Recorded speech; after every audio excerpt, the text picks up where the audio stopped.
I hara he rangi whakahirahira, engari he maumaharatanga, he rangi mamai ma mātou o Pare Hauraki whānui, o Ngāti Pāoa, kia maumahara tātou, pēra ki te pūtake o te rere, I aha te kāwanatanga ki a tātou tūpuna I ngā rao mua, te mahi tūkino, he kōhurutanga, he parekora, I whakamate, mo te aha, te take, ko te whenua.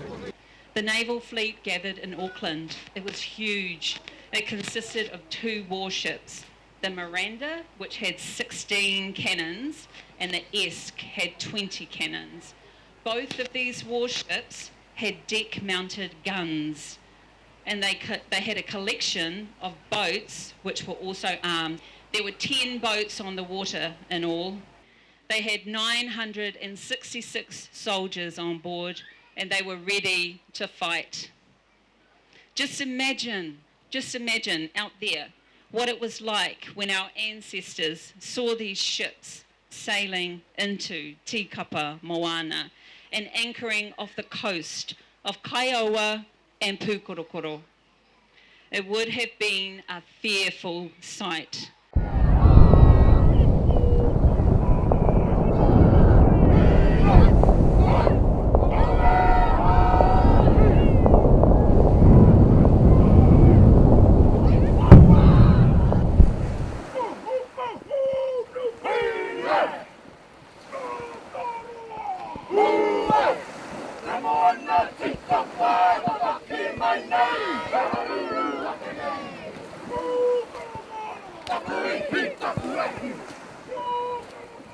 I think the main kaupapa was to gather our people, he maumahara, to remember our own history, to share our history. He pauri nā te mea e mohio ana mātou ki ngā kino kua pākirunga I a mātou tūpuna I ngā wā o mua. Engari kei te harikoa hau, nā te mea kei te kite mātou I ngā whānau kua hoki mai ki te whenua nei ka whakanui I te whakaora I tō tātou tuakiritanga.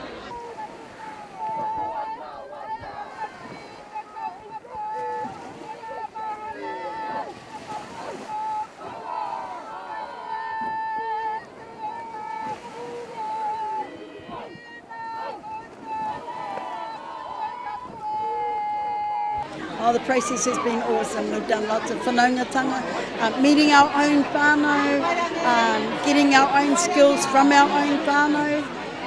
Yeah, it's just been awesome. Coming together for something really, really good that we all share.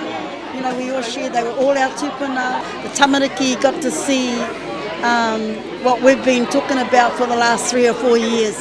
Tamariki have got to be a part of it. They got to see the waka. That was a huge highlight for the tamariki. I think the gathering of our people, the remembrance of our mamai and honouring our tūpuna. By November 1863, the Māori world already knew a great deal about warfare.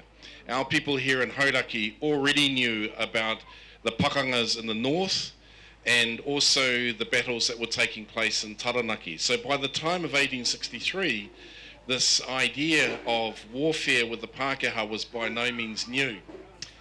Well, kei te tōhaina mātou I ngā hitori, ngā kōrero tuku iho a ngā tūpuna I ngā mahi, ngā kino kua pākirunga I a rātou. Kei te whakaako mātou I a rātou I nāia nei kia mohio pai rātou I te hitori o te whenua nei.